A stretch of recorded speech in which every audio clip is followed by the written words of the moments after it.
स्वागत है दोस्तों आपका बीपीएससी हंट में। मैंने एनसीईआरटी का 4 लेसन खत्म किया है और आज 5वां लेसन है। इसका हेडिंग है अम्ल, क्षारक और लवण। कोई आप खट्टा पदार्थ खाते हैं तो आपको खट्टा क्यों लगता है? अम्ल के कारण लगता है। कि आप कड़वी चीज खाते हैं तो उसमें क्या पाया जाता है? क्षारकीय उसकी प्रकृति होती है, लवण। अब हम बात करते हैं कि आप अपने दैनिक जीवन में नींबू, इमली, नमक, शक्कर और सिरके जैसे अनेक पदार्थों का उपयोग करते हैं। इन सबका स्वाद एक समान जैसा होता है? नहीं होता है। तो आपको इसको बताने के लिए बोल रहा है, एक इसमें दिया गया है कि किसका स्वाद कैसा होता है, नींबू का रस कैसा होता है, संतरे का रस कैसा होता है, छिलका कैसा होता है।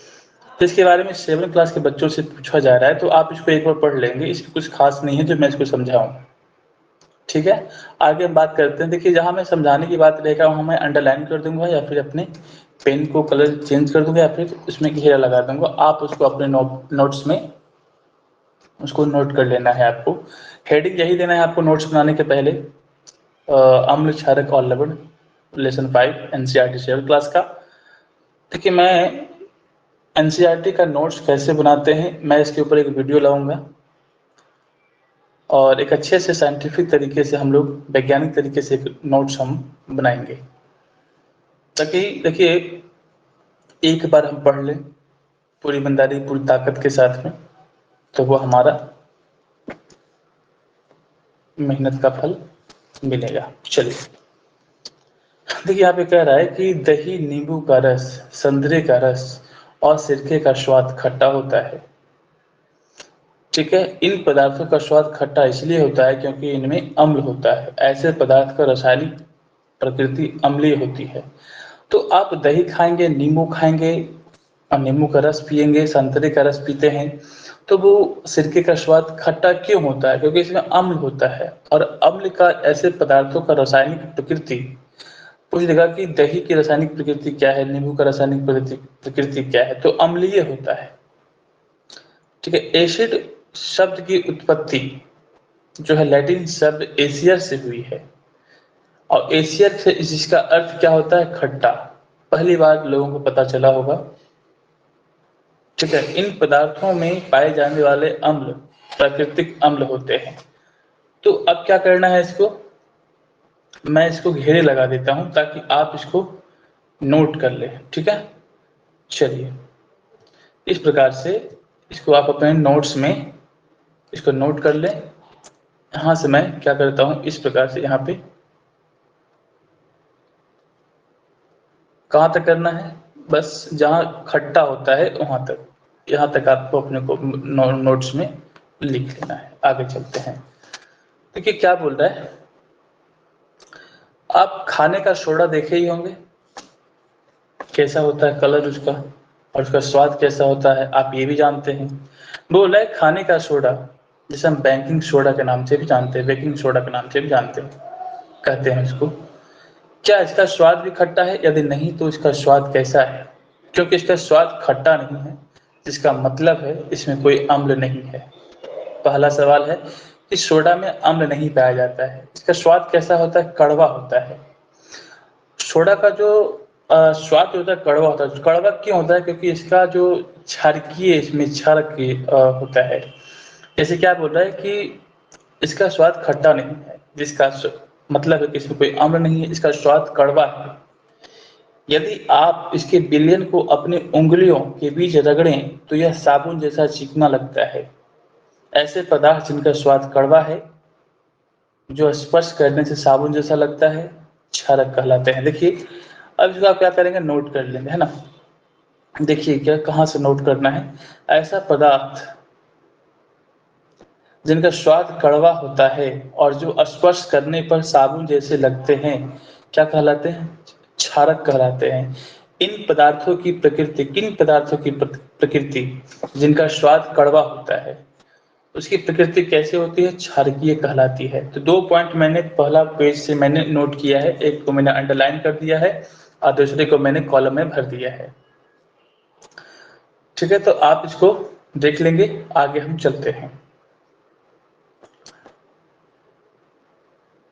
अब यहाँ पे क्या बोल रहा है कि यदि हम किसी पदार्थ को चख नहीं सकते हैं तो हम उसकी प्रकृति कैसे ज्ञात होगी। कोई पदार्थ अम्लीय है, कोई पदार्थ क्षारकीय है, इसका परीक्षण करने के लिए विशेष प्रकार के पदार्थ के उपयोग किया जाता है। ये पदार्थ क्या कहलाते हैं? सूचक कहलाते हैं, अर्थात इंडिकेटर्स कहलाते हैं। तो क्या बोल रहा है कि कोई पदार्थ अम्लीय है तथा क्षारकीय है, इसका परीक्षण करने के लिए विशेष प्रकार के पदार्थों का उपयोग किया जाता है। ये पदार्थ सूचक कहलाते हैं। ठीक है, अब बोल रहा है कि सूचकों को जब अम्लीय अथवा क्षारकीय पदार्थ युक्त विलयन में मिलाया जाता है तो उनका रंग बदल जाता है। हल्दी, लिटमस, गुड़हल की पंखुड़ियां आदि कुछ प्राकृतिक रूप से पाए जाने वाले सूचक हैं। अब देखिए, प्राकृतिक सूचक के अंतर्गत कौन कौन सा आता है? हल्दी भी है, लिटमस भी है, गुड़हल की पंखुड़ियां है। तो इसको आप क्या करेंगे? सूचक, इसको आप नोट कर लेंगे या फिर पढ़ लेंगे, ध्यान में रखेंगे। इसको अगर नोट नहीं करते हैं तो जहां से आप पढ़ रहे हैं पीडीएफ है, आपके पास किताब है, तो उसको आप 1 से 2 बार पढ़ेंगे ताकि आपको ध्यान में ये बात रहे कि हमने क्या पढ़ा था प्राकृतिक सूचक के रूप में। ठीक है, अब हम बात करते हैं कि देखिए, एक तरफ अम्ल का नाम दिया गया है और दूसरा किसमें पाया जाता है। देखिए, वेरी वेरी इंपॉर्टेंट है ये, इसको आप लोग जरूर से याद कीजिएगा। ठीक है, अब बोला कि एसिटिक अम्ल किसमें पाया जाता है? सिरका में पाया जाता है। फॉर्मिक अम्ल किसमें पाया जाता है? चींटी के डंक में पाया जाता है। साइट्रिक अम्ल किसमें पाया जाता है? नींबू कुल के फल, जैसे संतरा हो गया, नींबू हो गया। लैक्टिक अम्ल दही में, ऑक्जेलिक अम्ल पालक में, है ना। तो इस प्रकार से आप लोग देख लीजिएगा किसमें अम्ल कौन सा पाया जा रहा है ना। टार्टारिक है, विटामिन सी, आंवला, सिट्रस फल, सब वगैरह आप लोग अपने से खुद से इसको देख लेंगे। अब देखिए, अब बोल रहे हैं कि क्षारक का नाम एक तरफ दिया गया है और किसमें पाया जाता है। देखिए, कैल्शियम हाइड्रोक्साइड चूने के पानी में पाया जाता है। अमोनियम हाइड्रोक्साइड खिड़की के कांच साफ करने के लिए उपयुक्त मार्जक में पाया जाता है। तो नोट कर लेंगे। और सोडियम हाइड्रोक्साइड साबुन में, पोटेशियम हाइड्रोक्साइड साबुन में ही पाया जाता है। मैग्नीशियम हाइड्रोक्साइड किसमें पाया जाता है? दूध या मैग्नीशियम में पाया जाता है। देखिए, हिंदी का शब्द थोड़ा सा है भयानक, आप इसको पढ़ने का प्रयास करेंगे तो ज्यादा कठिन नहीं लगेगा। चलिए, अभी हमने देखा कि प्राकृतिक रूप से कुछ सूचक पाए जाते हैं, उसमें क्या है? लिटमस। तो लिटमस के बारे में हम पढ़ लेते हैं थोड़ा सा, क्या बोल रहा है। देखिए, हमारे आसपास के प्राकृतिक सूचक में एक कौन सा? लिटमस। तो लिटमस क्या है? एक प्राकृतिक रंजक है। तो पहला पॉइंट, लिटमस क्या है? एक प्राकृतिक सूचक है, एक प्राकृतिक रंजक है। पहला पॉइंट यहाँ से। तो जहां मैं कलम रख रहा हूं वहां पे आपको इसको नोट करना है। ठीक है, कहता है, जहां मैं कलम रख दूं, देखिए मैं इसको पढ़ लेता हूं एक बार। सबसे सामान्य रूप से उपयोग किए जाने वाला प्राकृतिक सूचक लिटमस है। इसे लाइकेनों से निष्कासित किया जाता है। आसुत जल में इसका रंग माव होता है, नील सोन। कितना भयानक शब्द है। जब इसे अम्लीय विलयन में मिलाया जाता है तो यह लाल हो जाता है और क्षारीय विलयन में मिलाया जाता है तो यह नीला हो जाता है। यह विलयन के रूप में अथवा कागज की पट्टियों के रूप में उपलब्ध होता है, जिन्हें लिटमस पत्र कहते हैं। देखिए क्या बोल रहा है, पहला बात इसमें कह रहा है कि लिटमस के बारे में, सबसे सामान्य रूप से उपयोग किए जाने वाला प्राकृतिक सूचक लिटमस है। इसे लाइकेनों से निष्कासित किया जाता है।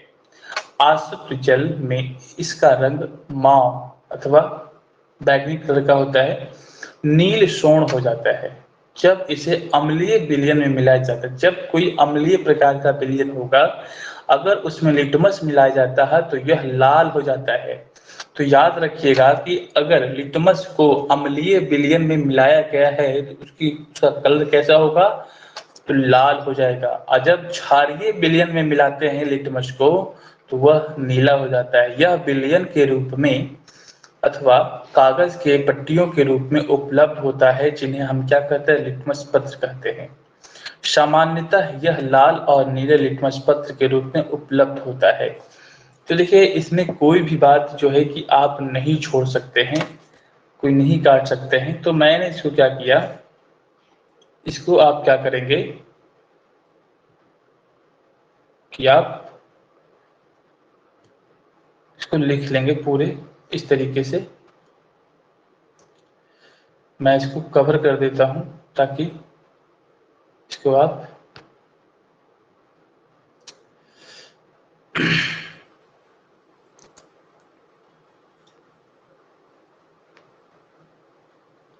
इस प्रकार से आप क्या करेंगे कि पूरे को मैंने क्या कर दिया, कवर कर दिया है। इसको आप अपने इस कॉपी में नोट कर लेंगे या फिर इसको आप पढ़ लेंगे अपने से, ठीक है।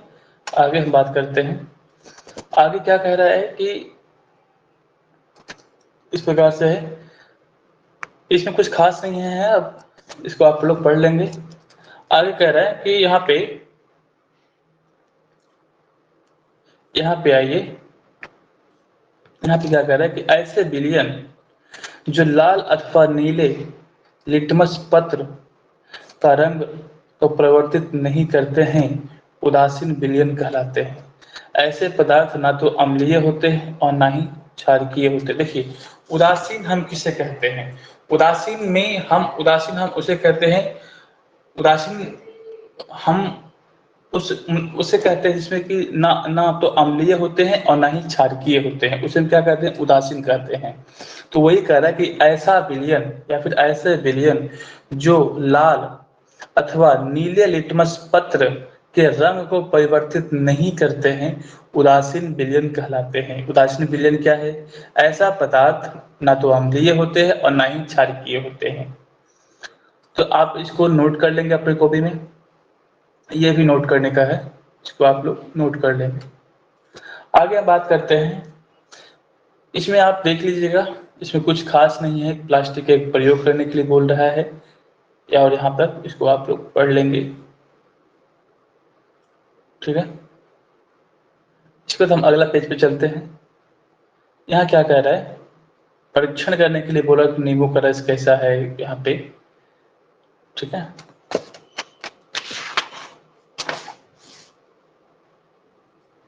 चलिए हम पढ़ ही देते हैं ताकि आप लोगों को ऐसा ना रहे कि हम एक एक लाइन कंप्लीट नहीं किए, है ना।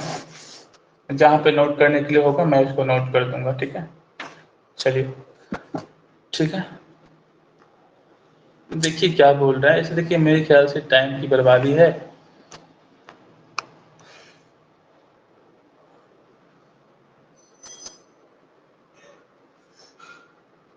देखिए इसमें कोई ज़्यादा नहीं है कि आप इसको पढ़ें, ठीक है। आगे बढ़ते हैं। अब देखिए यहाँ पे क्या है, उदासीनीकरण।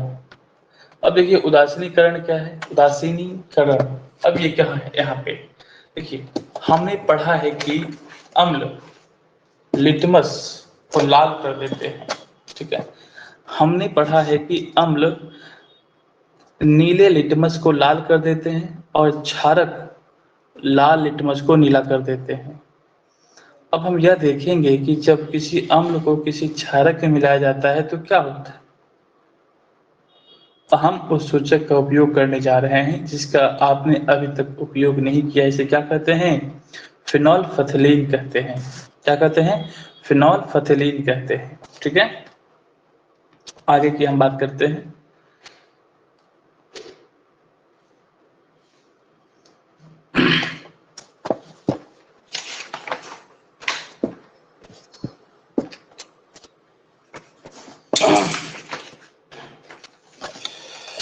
देखिएगा क्या बोल रहा है यहाँ पे,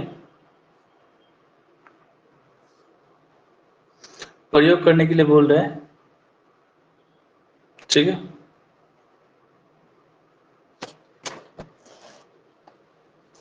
यहां से इसको नोट कर लेना है आपको। जब विलयन क्षारकीय होता है तो फिनोल्फथलीन गुलाबी रंग देता है। गौर कीजिएगा, जब विलयन क्षारकीय होता है तो फिनोल्फथलीन जो होता है, फिनोल्फथलीन जो होता है वो कैसा रंग देता है? गुलाबी रंग देता है। इसके विपरीत जब विलयन अम्लीय होता है तो यह रंगहीन रहता है। जब किसी अम्लीय विलयन में क्षारकीय विलयन को मिलाया जाता है तो दोनों विलयन एक दूसरे के प्रभाव को उदासीन कर देते हैं। ठीक है। और जब किसी अम्ल और क्षारक के विलयन को उचित मात्रा में मिलाया जाता है तो विलयन की प्रकृति ना तो अम्लीय रहती है और ना ही क्षारकीय। तो जहां तक मैंने अंडरलाइन किया है उसको आप लोग फिर से पढ़ेंगे, मैं फिर से पढ़ देता हूँ। जब अब देखिए फिनोल्फथलीन जो होता है उसका उपयोग किस प्रकार से होता है हम इसके बारे में पढ़ रहे हैं। तो कह रहा कि जब विलयन क्षारकीय होता है तो फिनोल्फथलीन जो होता है वो कैसा रंग देता है? गुलाबी रंग देता है। जब विलयन क्या होता है? क्षारकीय होता है। इसके विपरीत जब विलयन अम्लीय होता है तो यह कैसा हो जाता है? रंगहीन हो जाता है। जब किसी अम्लीय विलयन में क्षारकीय विलयन को मिलाया जाता है तो दोनों विलयन एक दूसरे के प्रभाव को क्या कर देते हैं? उदासीन कर देते हैं। अर्थात ना तो अम्लीय रह जाएगा और ना ही क्षारकीय रह जाएगा। अभी जस्ट हम इसके पीछे पढ़े हैं। बोल रहा है कि जब किसी अम्ल और क्षारक के विलयन को उचित मात्रा में मिलाया जाता है तो विलयन की प्रकृति ना तो अम्लीय रहती है और ना ही क्षारकीय रहती है। मैंने पढ़ा दिया अभी, आप इसको एक बार नोट कर लेंगे, आगे बढ़ेंगे यहाँ से। तो फिर कंटिन्यू हम पढ़ते चलते हैं ताकि शब्द छूट पाए। अब हम बात करते हैं एकत्र हो पाए। अब हम बात करते हैं कि दूसरे शब्दों में अम्ल तथा क्षारक दोनों की ही प्रकृति लुप्त हो जाएगी। इस प्रकार बना विलयन ना तो अम्ल होता है और ना ही क्षारकीय। उदासीनीकरण के तत्काल बाद प्रख नली को स्पर्श करें। आपने क्या अनुभव किया? उदासीनीकरण अभिक्रिया में सदैव ऊष्मा निकलती है। देखिएगा, उदासीनीकरण की अभिक्रिया में सदैव क्या निकलती है? ऊष्मा निकलती है। गौर कीजिएगा इसको, आप इसको नोट भी कर लेंगे। अर्थात निर्मुक्त होती है। उस निर्मुक्त ऊष्मा से अभिक्रिया मिश्रण का ताप बढ़ जाता है। उदासीनीकरण अभिक्रिया में नया पदार्थ निर्मित होता है जो लवण कहलाता है। नोट कीजिएगा, उदासीनीकरण अभिक्रिया में नया पदार्थ निर्मित होता है जो लवण कहलाता है। लवण क्या होता है? उदासीनीकरण आपने किया जब अम्लीय और क्या कर दिया और क्षारकीय को मिलाया तो खत्म हो गया, ना तो क्षारकीय रहा ना तो अम्लीय रहा। तो कैसे प्रकृति उत्पन्न हुई? लवण। लवण अम्लीय, क्षारकीय अथवा उदासीन प्रकृति का हो सकता है। देखिए लवण कैसा हो सकता है? लवण जो होता है अम्लीय, क्षारकीय अथवा उदासीन प्रकृति का हो सकता है।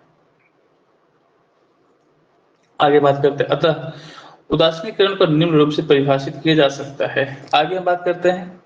देखिए यहाँ पे क्या बोल रहा है कि इसको हम आगे अंडरलाइन कर देते हैं। इसको आप लोग दूसरा पेन से मैं चेंज कर देता हूँ, यहाँ पे इसको नोट कर लेना है। देखिए क्या बोला, किसी अम्ल और किसी क्षारक के बीच होने वाली अभिक्रिया उदासीनीकरण कहलाता है। इस प्रक्रिया में ऊष्मा के निर्मुक्त होने के साथ साथ लवण और जल निर्मित होते हैं।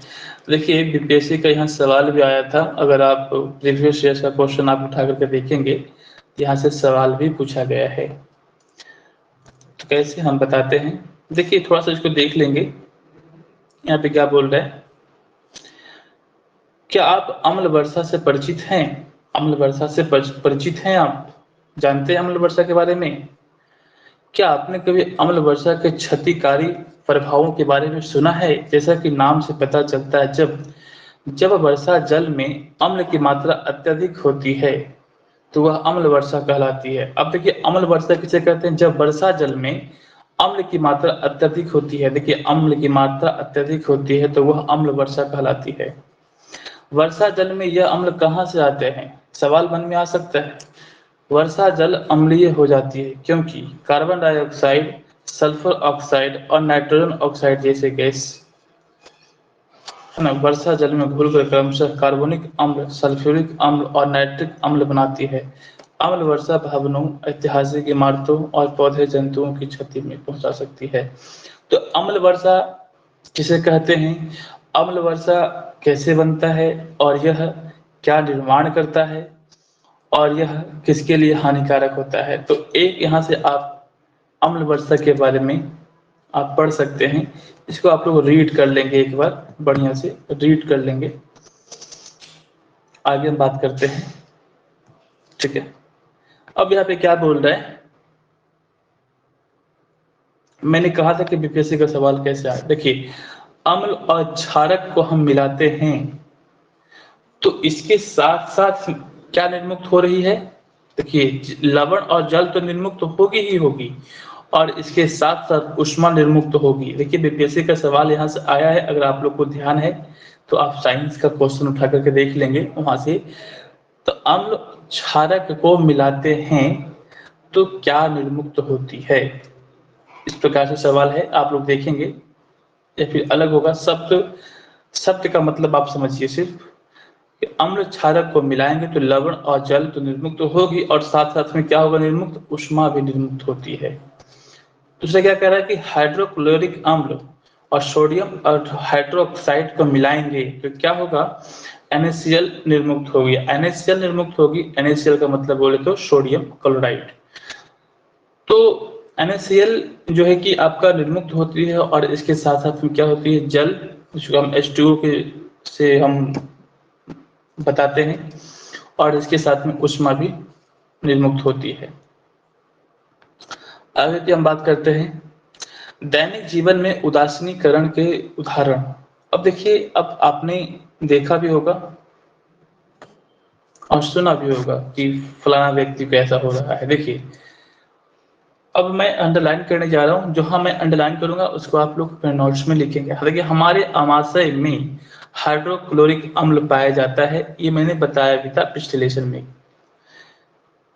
अब पाया जाता है, यह भोजन के पाचन में हमारी सहायता करता है। देखिए, हाइड्रोक्लोरिक अम्ल की विशेषता क्या है पूछ देगा, तो क्या करता है, यह भोजन के पाचन में हमारी सहायता करता है, लेकिन अमाशय में अम्ल की आवश्यकता से अधिक मात्रा होने से अपाचन हो जाता है। कभी कभी अपाचन काफी कष्टदायक होता है। नोट करेंगे, अपाचन से मुक्ति पाने के लिए हम दूध या मैग्नीशियम जैसा कोई प्रति अम्ल लेते हैं, जिसमें मैग्नीशियम हाइड्रोक्साइड होता है। यह अत्यधिक अम्ल के प्रभाव को उदासीन कर देता है। तो इसको आप लोग नोट कर लेंगे। देखिए, इंपॉर्टेंट है ये लाइन, ठीक है, क्या है ये, इंपॉर्टेंट है, इसको आप लोग नोट कर लेंगे, ठीक है। अब क्या है कि चींटी के डंक में फॉर्मिक अम्ल होता है। जब चींटी काटती है तो यह त्वचा में अम्लीय द्रव डाल देती है ना।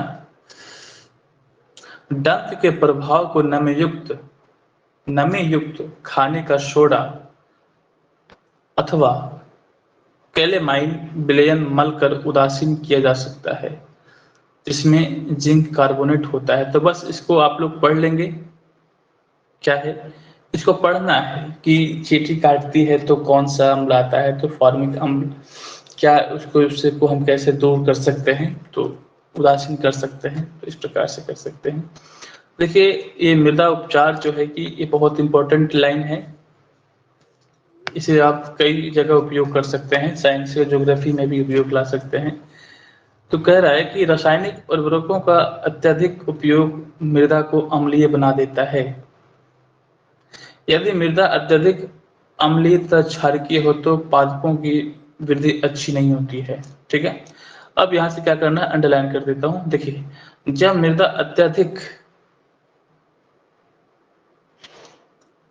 मृदा अत्यधिक अम्लीय होती है तो उसे बिना बुझा हुआ चूना, जिसे हम क्या कहते हैं, कैल्शियम ऑक्साइड अथवा बुझा हुआ चूना, जिसे क्षारकों से उपचारित किया जाता है। यदि मृदा क्षारकीय हो तो इसमें जैव पदार्थ मिलाए जाते हैं। जैव पदार्थ में अम्ल निर्मुक्त करते हैं जो उसकी क्षारकीय प्रकृति को उदासीन कर देते हैं। तो आप इसे पढ़ लेंगे, इस लाइन को, और इसको एक अच्छे से नोट्स में आप इसको कन्वर्ट कर लेंगे। क्या यहाँ से सवाल बन सकती है? यहाँ सवाल बन सकती है। चलिए आगे हम बात करते हैं।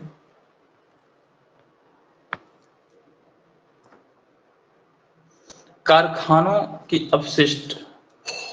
देखिए अनेक कारखानों के अपशिष्ट में अम्लीय पदार्थ मिश्रित होते हैं। देखिए कारखाना से जितने भी कचरे निकलते हैं उसमें क्या मिश्रित होते हैं? अम्लीय पदार्थ मिश्रित होते हैं। यदि ऐसे अपशिष्ट पदार्थ को सीधे जल में जलाशय में बहने दिया जाए तो क्या होगा? मछली और अन्य जलीय जीवों को अम्ल नष्ट कर सकते हैं। अतः कारखाने के अपशिष्ट को जलाशय में विसर्जित करने से पहले क्षारकीय पदार्थ मिलाकर उदासीन किया जाता है। तो आप समझ गए इस लेसन में क्या था और क्या आपने पढ़ा, क्या सीखा। देखिए यहाँ पे कुछ शब्द है जो मैंने यहाँ पे बताया भी। देखिए अम्ल क्या होता है, क्षारक क्या होता है, सूचक क्या है, उदासीन विलयन, उदासीनीकरण और लवण। आप इसको पढ़ेंगे। चलिए दो सवाल बताइए आप लोग। दो सवाल इसमें क्या है, जो आप संतरा का रस पीते हैं उसकी प्रकृति कैसी होती है? मतलब खट्टी होती है, क्षारकीय होती है, कड़वाहट होती है, कैसा होता है? आप बताएं इसको। जब आपको चींटी काटती है तो आपके बॉडी में कौन सा अम्ल जाती है? तीसरा सवाल है कि फिनोल्फथलीन क्या होता है? फिनोल्फथलीन क्या होता है और इसका उपयोग हम कहाँ करते हैं? मैंने 3 सवाल किए हैं और तीनों सवाल का जवाब आप कमेंट में दीजिएगा। चलिए आज का हम लेक्चर यहीं कंप्लीट करते हैं और उसके बाद नेक्स्ट लेसन हम 5 लेसन लेकर के हम अपने चैनल पे हम अपलोड कर देंगे शाम में या फिर सुबह में।